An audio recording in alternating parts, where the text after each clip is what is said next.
So we'll be recording this, and anybody who's needing CEUs, PDHs, hopefully provided me with their APWA membership number and Eventbrite, and I'll go ahead and send that off to National. I haven't sent any yet, so some I'll be working on probably this weekend to send them all off to National where we stand now. If there's any questions, of course, you can reach me at training@APWA Florida. What was it? It was training at APWAFlorida.org. I'm sorry. And you have the chat buttons down at the bottom that you can ask questions. There's 3 poll questions were set up that Joey will go ahead and launch anytime that he feels he's able to during the presentation. So that kind of keeps us good on knowing everybody's still here watching this and didn't walk off.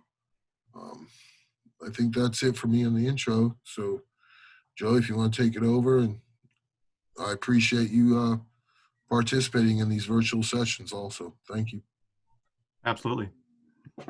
Okay, well, welcome everyone. Thank you for joining me today. My name is Joey Myer, calling out of the swamp, Gainesville, Florida.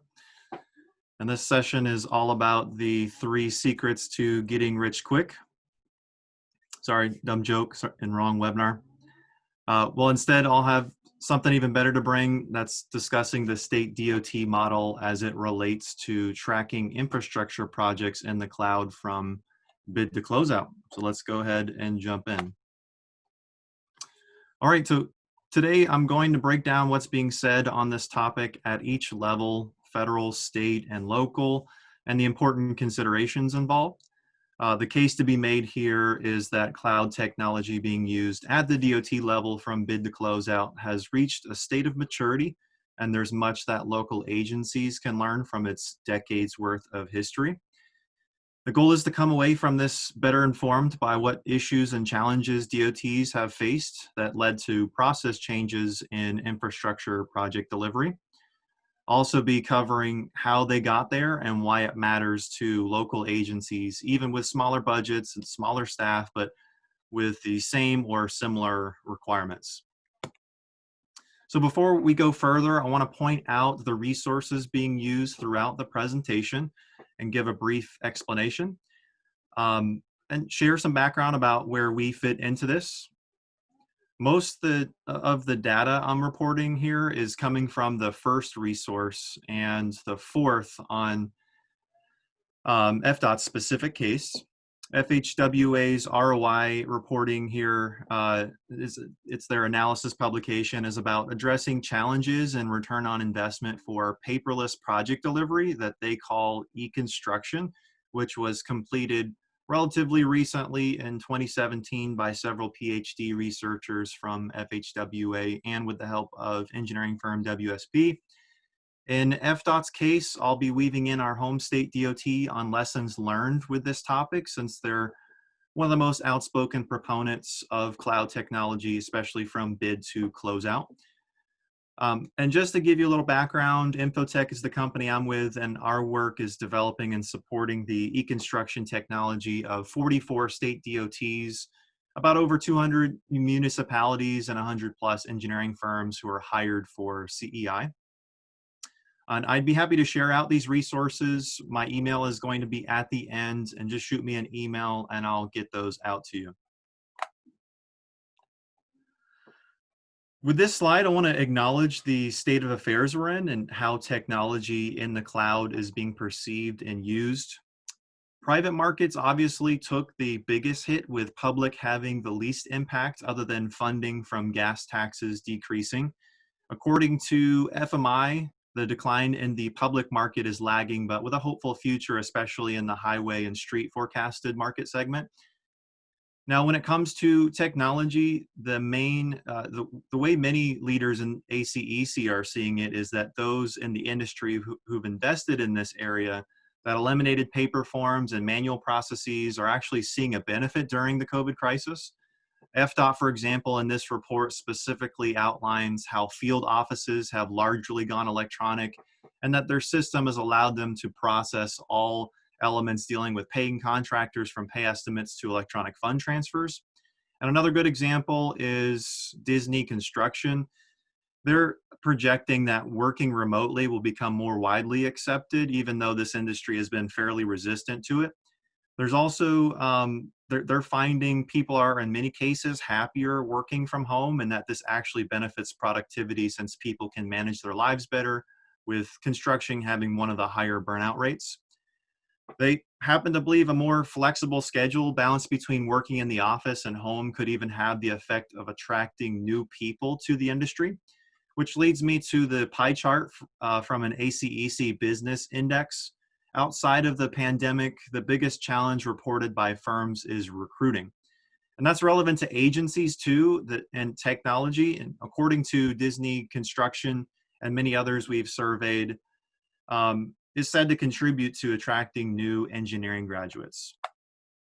So now that we've acknowledged the additional challenge and where technology comes into play, let's get into the first agenda item of reviewing FHWA and the federal level as a whole when it comes to their position on cloud technology, especially for project delivery. And just to break the ice on the subject, Bert Lance over here, top left, the director of the Office of Management and Budget in Jimmy Carter's 1977 administration, was written about in a newsletter of the U.S. Chamber of Commerce, where it was said that he believes he can save Uncle Sam billions if he could get the government to adopt a simple motto, which is if it ain't broke, don't fix it. He actually explains that the trouble with government is fixing things that aren't broken and not fixing things that are broken. In contrast, on the right, we see how completely opposite the director of the same federal office feels now that the rollout, they have a rollout that came out in 2019 of Cloud Smart. And that program requires federal agencies to look at cloud options first. This change in mindset at the federal level has reached states and is slowly making its way into municipalities.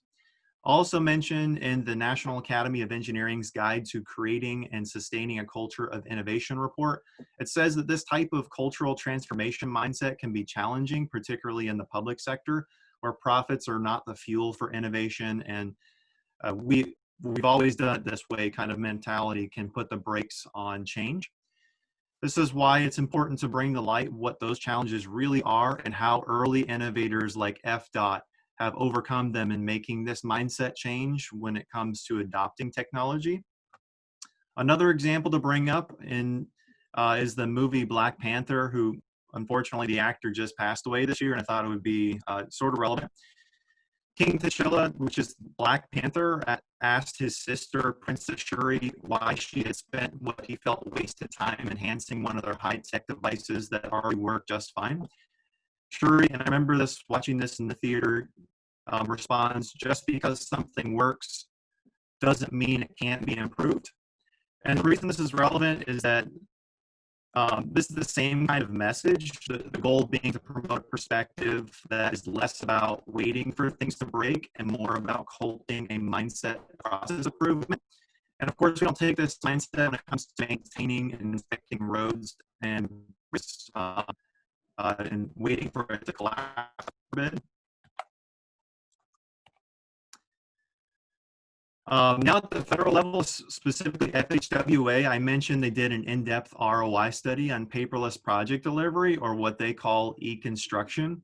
E-construction to them includes these primary areas: electronic bidding and contract award, project collaboration tools for efficient information workflow, mobile tools for access and view information on-site, electronic construction management. I'll talk about common obstacles to moving to paperless project delivery later on, and what the research shows in overcoming challenges to make this happen.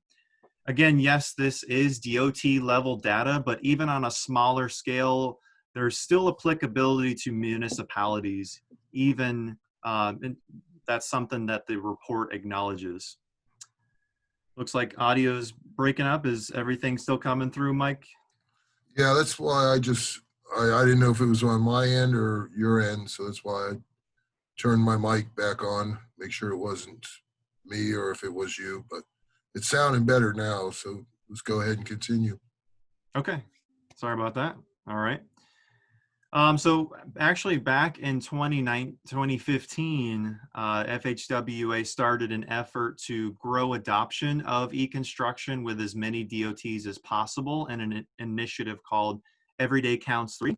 Everyday Counts was basically an effort to bring better, faster, and smarter approach to highway and bridge construction. So I'll be pulling out data from FDOT in many cases to highlight and their goal of going 99% paperless. But these are the key areas in focus for this session. To continue with that report that I mentioned, the report breaks down 3 levels of agencies when it comes to those key areas of online bidding, construction management, mobile field tools, and the like that I had mentioned. The first level is nascent, which is largely manual and paperless. This is something that was outlined in the report. The second level is intermediate, which they described as an even spread of a combination of paper and semi-electronic systems like Excel. And then the third level mentioned, they call it mature, which is largely reliant on dedicated centralized systems for these functions with a heavy use of the cloud. In the other report on creating a culture of innovation, there's also similar levels of spoken of, but based on scores instead of levels, which is from an agency completing an innovation assessment. The process basically assigns an overall score that indicates the relative maturity of innovation culture and can help prioritize areas for improvement. So we can see here the levels and the point system that was enacted in that report. It's 0 to 4 points, meaning it's a novice innovator, and that again is coming from an assessment when an agency takes it. 5 to 7 points, intermediate innovator, and 8 to 10 points is advanced innovator.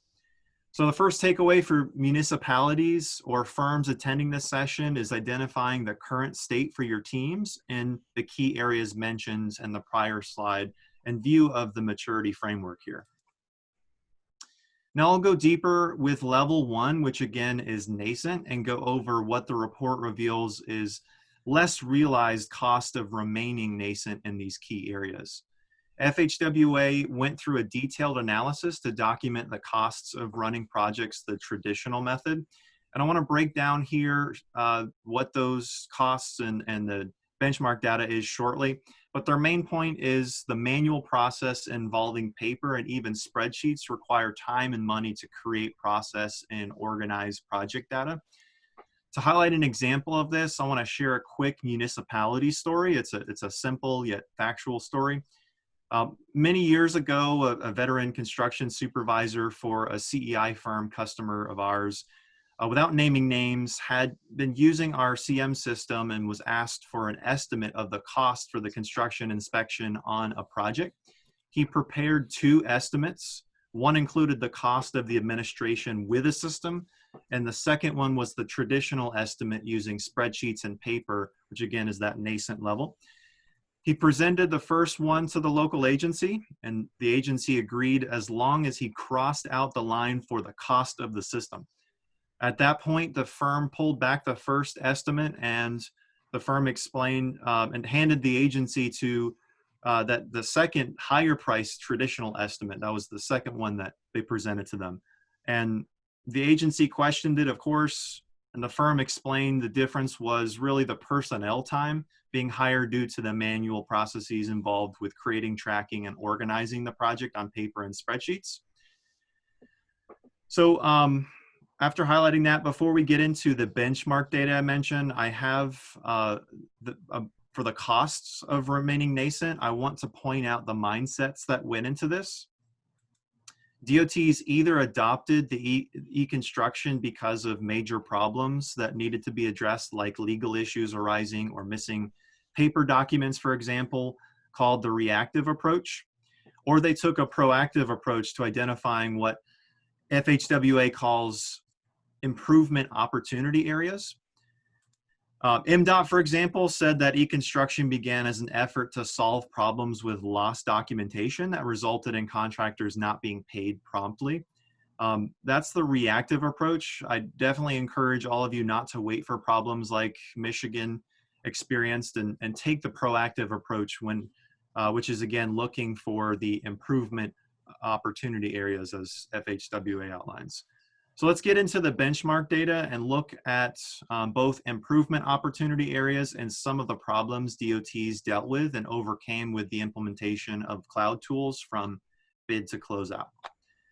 First phase in construction I'll point out is the bidding phase, and we'll talk about Caltrans first. And that period where they looked at the range for their construction program, that their size was about 11.2 billion at the time.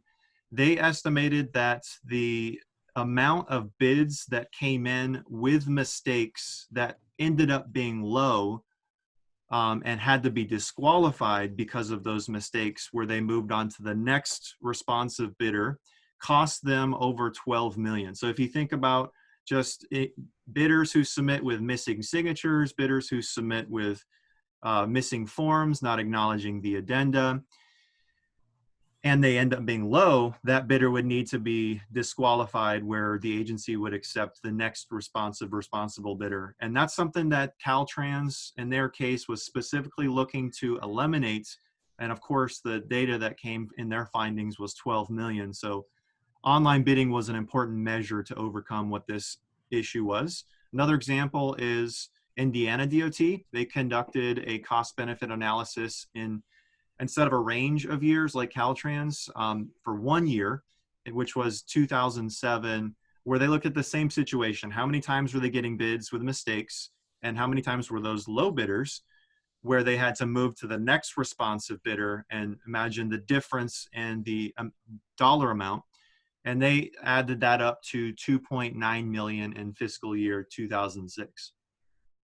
So another area of the bidding process that was being looked at by several DOTs and locals, and in this case, Wisconsin DOT, they estimated a savings of 48 full-time employee hours each bid letting by moving to an internet bidding process. And what they were looking at there is all the time involved creating bid tabulations, bid results, bid reports from the paper submissions that would come in, and even checking for errors manually for each of those bids. So those are some examples there of the time involved that they were looking to get away from and not have to spend that extra time. And the same thing with Iowa in this situation. Instead of hours, they broke it out in a per bid letting basis by showing that they were saving 1.5 days when moving to an e-construction process that included online bidding.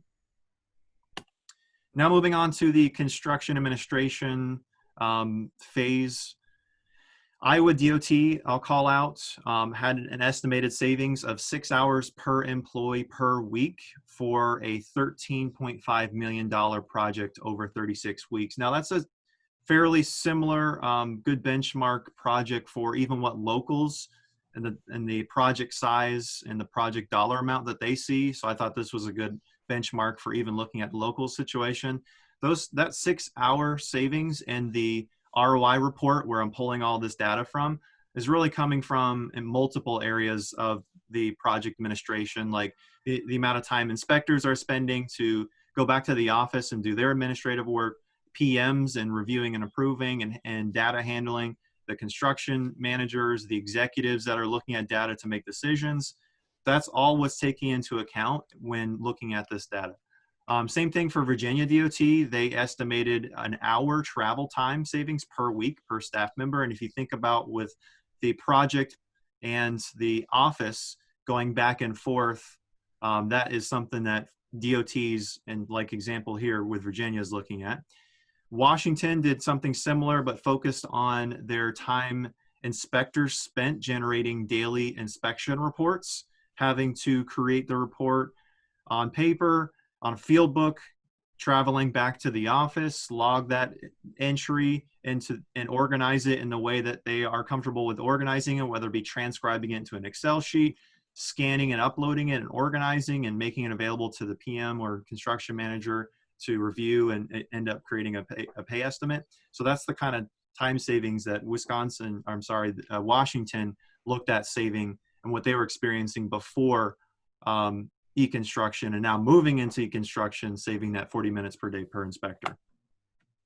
To summarize the data, the report showed a breakdown of percent ROI for the key e-construction focus areas that I mentioned. Should also be mentioned that the ROI, of course, will vary per agency based on various factors like agency size, scope, project frequency, location, and even the specific tools being used.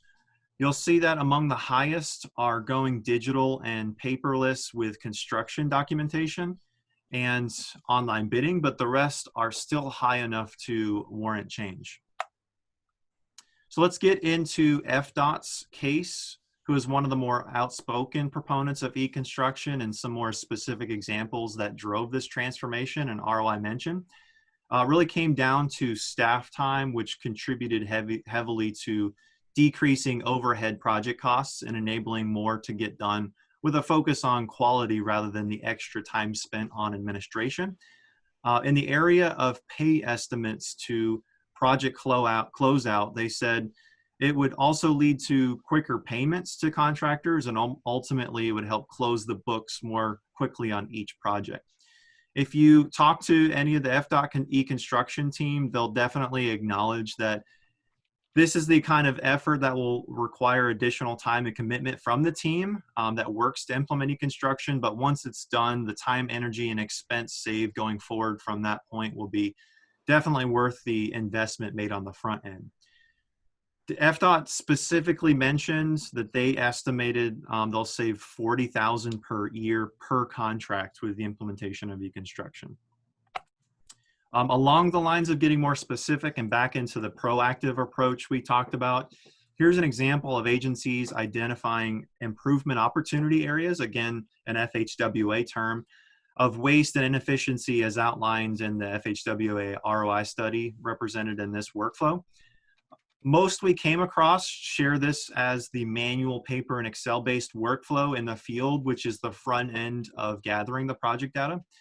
This is an area of call out by FDOT where they outline these manual routine steps before e-construction was actually adopted.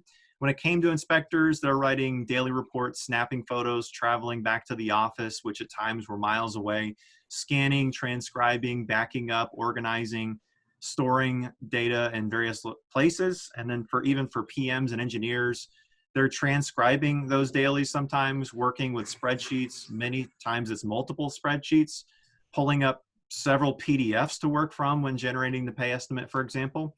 And then even for the CM in their case, or even agency executives, they're tracking down files stored in separate locations, reviewing multiple documents just to answer simple questions to validate their decisions or approve. We've also been given examples where some, say, inspectors are spending 3 to 4 hours a week in the office, what they'd considered lost time when looking back, of course, when managers really want them in the field. We have other examples of agencies, agency field staff in the field 4 hours and in the office 4 hours on a daily basis. And really what we're talking about is the hundreds of hours of manual work that adds up inspector by inspector, week by week, project by project, that could be easily eliminated by capturing daily reports on mobile devices that are synced back to a back-end database. I want to share a couple of quotes to hammer home FDOT's experience in these areas. This quote from Kenny, a CPM at FDOT, is in relation to taking advantage of mobile application technology. He said there can be several thousands of documents associated with any given construction project. With e-construction in place, FDOT is able to electronically store all these documents in one central location. This, combined with the fact that we use mobile devices in the field, means that stakeholders literally have access to thousands of documents at their fingertips. Brian Blanchard, another quote I'll share, former Assistant Secretary of Engineering and Operations at FDOT, he also said they were drowning in paperwork in what he called a paperless world. The last quote I'll share is from April Blackburn, the CIO at FDOT. She basically shared that the ability to stay connected will reduce the risk of errors from disconnected processes and decrease the turnaround time for critical construction project decisions. This was a huge improvement opportunity area listed in the ROI study focusing on turning away from scattered and siloed data sources. Really, scattered data causes issues with compiling reports or supplying the necessary data to address claims, audit situations, and providing answers to questions about projects that randomly come up. Okay, now we move on to the municipality examples to focus on, starting with counties. And you may be feeling that the DOT world of construction contract administration is completely different, and they absolutely differ in many aspects, but at its core, standard practices are adhered to where technology is scalable and agnostic to size. We'll look at a few examples of local agencies and their experiences, lessons learned from implementing an e-construction process, and I want to start here with Montgomery County, Ohio. That county manages an annual budget of around $16 million for road and bridge construction, operation maintenance, and that covers about 320 miles of roadway with funding coming from gas tax and vehicle registration fees. When we interviewed them about the transition to using cloud technology, they had two main goals in mind. One was improving the accuracy of their data to better address claims and overruns. And the other was to address the increasing time involved in getting to the office for constant backup and data transfers. So once they had this e-construction in place, the main results they reported back were twofold. Again, they can get more done in the field and even at home after hours, which they said happens quite frequently. And then the second being that they had quick and successful audits, giving FHWA and DOT more confidence in how their funds are being used according to their standards and proper record keeping practices. Next example is Hancock County, also in Ohio. They had a problem where they wouldn't see their inspectors for a week and wouldn't be able to address any issues that came up until the end of the week. Their inspectors were spread across over 10 projects and wouldn't have time to come to the office and log reports. On a recent subdivision inspection, an inspector reported an issue with the elevation of the road subgrade. And as it turns out, the operator didn't know how to read the grade stakes and undercut the road by 2 feet. With instant access to their e-construction tool and access to the inspector's report, the CM was able to see the issue and contact the consulting engineer on the project before the discrepancy dramatically impacted progress.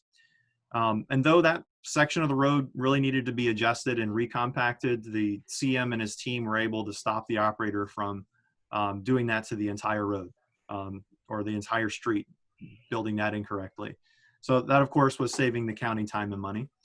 The last county example I'll give is San Joaquin County in California. They shared with us that they had a $14 million project where the low bidder came on site from out of town to drop off and seal their bid at $129, and that bid closed at $130. That happened to be the low bidder. The next lowest was $2 million more, and if that bidder missed the deadline by 1 minute, the San Joaquin team would have had to reject it and pay $2 million higher for the next low bidder. We were told in that interview that this happens all the time, and that's really one of the main things that motivated them to put online bidding in place to allow for more times for bidders to respond remotely. Okay, now to move on to the municipality examples for cities, and I want to share some interesting stories here. Again, I share these examples as stories behind what went into process change and how e-construction accelerated their engineering project delivery goals. So Lee Summit in Missouri, they had a bomb story, interesting enough. As a CM on a project, you never know when you're going to get a call in the middle of the night, and this is a true story. The construction manager got a call from fire dispatch saying they were out at a project site and they found a cooler. And inside this cooler is some type of cylinder submerged in some fluid. And they didn't know what it was. They had their entire area sectioned off and brought in their bomb guys. What they were describing to that CM was what it sounded to him to be a concrete cylinder, probably being field cured in a cooler. He logged into his e-construction system and was able to right away bring up daily report notes and knew who to call to confirm and put the bomb squad and fire department at ease. So obviously this situation is unique, but the point is questions are being asked about projects where information needs to be researched and compiled at a moment's notice. And without a centralized searchable database, the unaccounted for time involved in digging through data in various locations happens almost weekly on projects, and it all adds up. This CM was also in a previous presentation of mine at PWX National and told me he was approving and electronically signing change orders while I was speaking. So he's been fully taking advantage of cloud technology for his work. Even with their audits, which are now 90% at their desk, they aren't needing to have a day of travel and time compiling project data. He mentioned to us recently he's having a hard time getting his guys back in the office since they have a seamless setup at home and the field with online access. So on to the city of Meriden in Connecticut, which has roughly a population of 60,000. This situation, when we interviewed the director of public works, was quite simple yet powerful again. What was most important to them with an increasing workload is that they reduced the time inspectors needed to get back to the office and having to comply with what the DOT calls the 4-volume method for tracking projects outlined in their LPA manual. They talked about the real challenge of the 4-volume method being that you have to do it enough to figure it out. There's so many processes that if you don't do it routinely, you just don't know how to do it. This is the case with many of the locals we talk to who get DOT and federal funding and have to follow the LPA manual for recording. For them, Meriden, the public works director, for them to switch to a cloud-based project tracking was directly a result of these challenges. And then budget at the time was an issue, which can, of course, put a halt to process improvements like this. In their case, they sought a STIC grant from FHWA, that's for states and locals as subrecipients to use on an e-construction tool. They were awarded $13,000 to use it on a 2-year pilot program for a $15 million state-funded project. And another intricacy is that this agency also hired engineering firms to provide the oversight. So for this particular project, it was VHB engineering firm who ran the system alongside the city. One of the cool byproducts of having instant real-time access to project data outside of their goal of reducing time for inspectors and dealing with the DOT requirements, of course, is that they had, for example, a utility issue where a contractor hit an unmarked conduit. Before, they would have had to go back through stacks of paper to research the issue, but in that situation, the data was available in seconds to help address it. Now we focus on consultants who, in many cases, like with the city of Meriden, are charged with the oversight responsibilities where the agency might not have a dedicated construction administration team, or at least not for larger projects. In Florida, RS&H has been doing e-constructions for 10 years. Before that, they were what they called old school and how they tracked pay items, quantities, change orders, pay estimates, and the like. An inspector would write up the report on paper, scan it in, and email it in, where it would be printed and stored in a physical file. Same thing we were seeing in all the FHWA reports on the ROI. For them, inspectors are now more effective with their hours, and as opposed to sitting in a trailer trying to do a pay app or checking paperwork. With a cloud-based process, they can be in the field actually monitoring quality and give a better product to the owner. A few years ago, their team was working on a particularly problematic project in Tallahassee. The Runway 1836 project had a subcontractor, and despite RS&H's multiple efforts and offers to assist them with measurements on the project, that subcontractor debated quantities and eventually made a claim against the project over a year after construction was complete. With e-construction in place, they were well equipped for mediation and resolution. Before, again, would have been, according to them, 8 to 10 hours of researching files the old way, but in 5 minutes compiled the necessary data to support the client against this claim. Actually happened to come in late on a Friday where they needed to get something to the owner that following Monday and avoided taking the whole weekend the old way to deal with this. In a similar situation, just recently on a multi-phase project in North Carolina, they were having trouble finding a buried conduit that they had to connect in a later phase of the project. Others were saying it's not there. And of course, in 5 minutes, RSNH's project manager was able to pull up the report and the photo of where it was and go out to the guys and say it's most definitely there. All right, for the last example to report on, we'll look at another firm who regularly works with state and local projects as something local agencies can connect with. FHU works with Colorado DOT providing CEI, and in their case, specifically for DOT projects, they were required to use their e-construction tool, Site Manager, similar to FDOT. This is an example of firms already being used to using technology, but when it came to working with cities and counties they work with, those LPAs didn't have tools to provide them. FHU really didn't want to have to continue to go back to spreadsheets and paper ever again. And that thought process was readily apparent on a local $80 million road widening project with 3 funding packages that came in at 3 different times. To manage these packages and the 600 to 700 associated pay items that came with it, FHU looked for an e-construction tool like DOTs were using. For them, trying to manage that many pay items manually would have been a nightmare, and it wouldn't have worked and would have required a full-time administrator just to manage the paperwork, and that was all according to the CM on the project. Specifically for estimates, this firm uses e-construction in 2 different ways. Sometimes they'll use the automatic pay estimate generation capability to create the estimate and have the contractor sign off on it.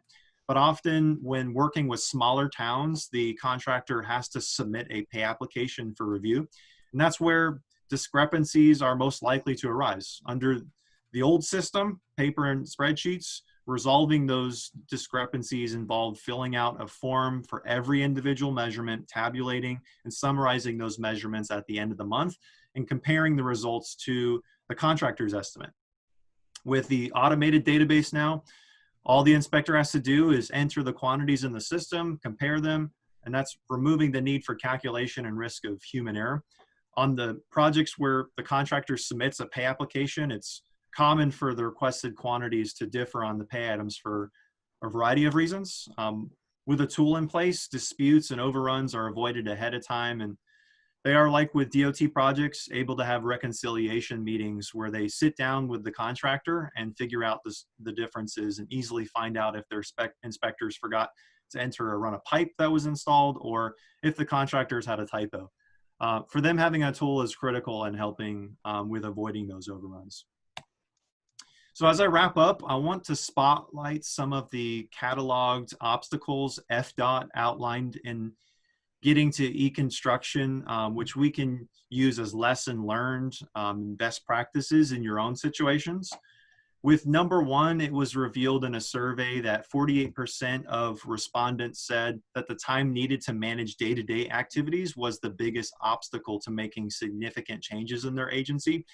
That score was more than twice as high as any other answer. And the key to overcoming this obstacle is actually found in number 2 on finding champions concept, which is this one, number 2. It's about identifying passionate staff looking to improve the construction process, who really are not intimidated by changes and is willing to serve as a lead on the effort.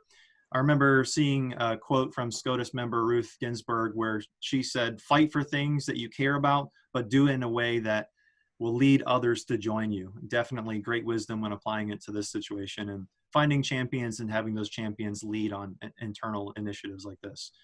On number 3, end user buy-in. This is an obstacle that can be overcome by including all stakeholders in the initial phases of exploring e-construction.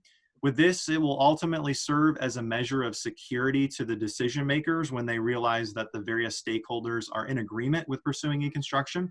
This also addresses obstacle 4. By including them early on, it can soften the perceived learning curve, which is addressing number 5 in the list. FDOT, in their case, created a memorandum of understanding between the state and the construction industry leaders that outlined the mutual goal and desire to move to e-construction. And to address budget concerns in number 6, FDOT put together an estimate of savings. And those are some of the data benchmark that was listed in the FHWA ROI case study. Before I conclude, I thought it would be beneficial to report back on more specific examples of ideas DOTs ran with to support internal change or overcoming obstacles to adopting technology. The first, the most important goal in this and in the various reports I've covered really stress the importance of establishing innovation leadership in multiple levels of the organization. And just to share a little more background on the innovation study I'm referring to, a research team surveyed over 300 transportation practitioners across the country and received more than 200 opinions on what constitutes an innovation culture. Some common themes emerged, and without going into every detail, here on this slide are the main ideas that were reported by those agencies. I know these are, again, larger agencies, and many of you have small teams, so I'm recommending to take these concepts and parse them out in a smaller context, since at its core it does have a positive impact on teams of any size. FDOT had a Step Up initiative. Here's the first one in line. When they initially launched this, its intent was to encourage all employees to be bold in thinking and generate innovative ideas, share inspirational communication. So Step Up offered a phased approach where employees were asked to meet new challenges at each stage, and they had key meetings that were titled Step Up 1, Step Up 2, Step Up 3, and that's just to make sure that employees recognize these efforts were all connected to a common goal. Nebraska's Innovation Challenge, that began an effort of encouraging employees to submit innovative ideas, both big and small, and provide an Innovation of the Year award where winners were selected to receive a $500 prize. Lean Six Sigma training was offered in Caltrans case. They were working to embed the principles of this program across its organization as part of its approach for empowering employees to innovate. This program is a widely used team-based data-driven business management philosophy for improving performance by systematically removing waste. So that focus was on waste. In Idaho's case, there's always say yes and. That was put in place to address the ideas that weren't initially fleshed out, since there were several generic submissions, and challenging those individuals to go deeper and more detailed. They also had a commitment to create regular newsletters focused on innovation and then keep that at the top of their mind. So what I've tried to show is the potential municipalities have in making improvements and overcoming challenges in the areas of bidding, construction administration, inspection, for example. From here, I recommend what FHWA recommends in their research project with this visual. That's coming from this, again, FHWA's case study. And that's assess where your agency or firm is, identify the property and identify the priority areas of improvement based on the highest pains experienced, and map out the success factors. Hopefully you've come away from this session with specific data, best practices, ideas, food for thought to take back to your teams. And also, hopefully you've learned the 3 secrets to getting rich quick. I forgot to do the poll, so sorry about that, Mike. I'd like to open this time up for questions, any back and forth, clarity on some of the issues and what the experiences with locals and DOTs. I'll take a look at the chat, and if there's anything anybody wants to make a comment or ask a question, we'll be looking at that. We can still run the polls now. I mean, hopefully people remember what you went through. So you want to launch them, or you want me to launch them? If you don't mind launching them, Mike, that would be great. And then I can just keep an eye on some of the questions. Okay. There's one that just came in now. Mike just put up the poll, so thanks for that. And then also we had a question from an attendee. What all have you seen within your community of agencies you work with, how they go about funding an e-construction tool? That's a great question. So in my experience and working with several locals, what I'm seeing is, one, I mentioned what City of Meriden did with the stick funding instance. That stick funding from FHWA basically calls for the agency to pay 20% of the cost of the system, while stick pays 80% of the first year. And that's funding available to each state, and a local is considered a subrecipient. So we have a great example with the city of Meriden. Another way to fund an e-construction tool is what we've seen in New York. They allow the cost of record keeping in a system to be reimbursable as part of the project. And again, that's that the local pays or the engineering firm pays 20%, and federally FHWA pays for 80%. So that was something that is being done at the state. So I know that it requires a lot of work to initially have in place, but that's how many of our agencies in New York is seeing for a system getting paid. Another example I can think of is Iowa DOT. They actually purchased, in our instance, our e-construction system for all local cities and counties to use when there is DOT funding, and they can also use it when there's only local funding as well. And that was no cost to all the locals. So it's a good initiative. There's people passionate enough that wants to take the representation to go to FDOT and say, hey, we want to see you guys provide a system for locals as well, and point to Iowa DOT and what they did. Another example we saw in many cases is where there are engineering firms involved, that they would include the cost of the system as a project cost. And that was even that instance I mentioned earlier. So we see that several times where the firm includes it as the project cost. And then the last instance I can think of is many agencies just treat it as an overhead in their budget or a technology budget. So those are the main things I can think of. Okay, I've got 10 more people that they want to answer the poll question. Otherwise, I'll stop the polling. Okay, and we got some other comments in here. Yes, please go ahead and send me an email if you want a copy of the resources that I've been referring to. And also I can send you a link to the stick funding process and how that would work if your agency wants to look into that. There's another question. You mentioned a couple of different areas where e-construction can help bidding and CEI. Which do you see being adopted more? Well, it's interesting because the way things have been with COVID, we've seen a huge emphasis on touchless bidding and enabling agencies to remotely accept bids and remotely open bids. So there's been a huge push for agencies to adopt online bidding. Whereas in previous years, there have been a higher focus on the construction administration and inspection process,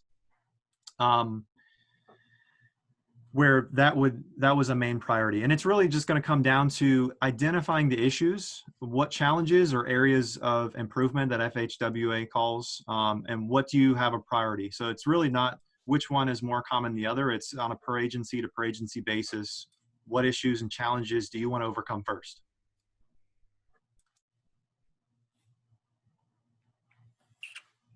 Okay, I just launched the second poll, so I'll give a few seconds for people to answer this one.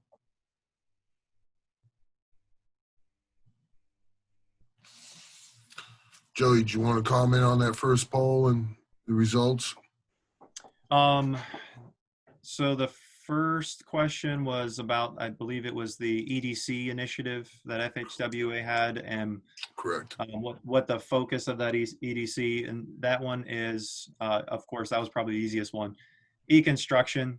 Every year EDC or FHWA has an EDC focus, and for that particular year, and it continues to be e-construction, but of course, and this year there'll be different focuses, and it'll continue every year to have new focuses when it comes to DOTs and even local participation.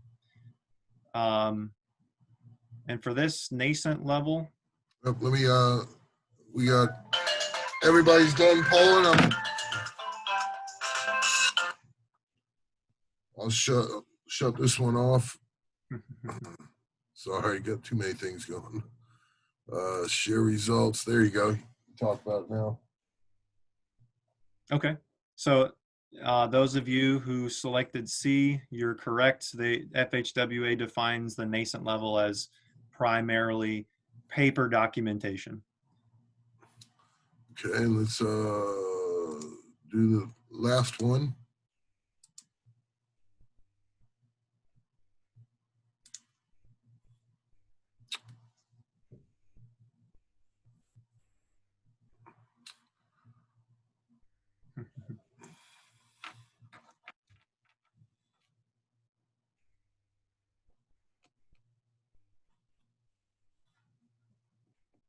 Looks like we've got a large consensus on B here.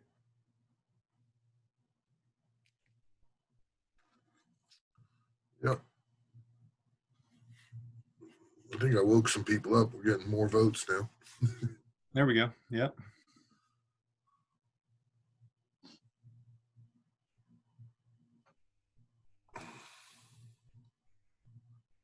All right, let me end that then. Okay. The results. So, there you go. I knew everybody had a high IQ here. Yep, B is correct. Hopefully, we didn't get any for cloud dumb. Yep. So this cloud first was actually something before. So for the two of you who did cloud first, that was the initiative that they rolled out first, and then in 2019 in July they rolled out Cloud Smart, made a second iteration on the focus to serve their agencies at the federal level to adopt cloud technology. Well, let me take that off. And Joey, I appreciate it very much. It seems like technology is catching up to us. And I'll tell you, when I started this Zoom stuff, I didn't know the first thing about it. And it took me a while, a few YouTube videos, and I got caught onto it. So, but yeah, what you're talking about is something that's definitely, we're moving more and more towards technology. So it's something to keep informed about. And I appreciate you doing this presentation. Again, this is going to be recorded.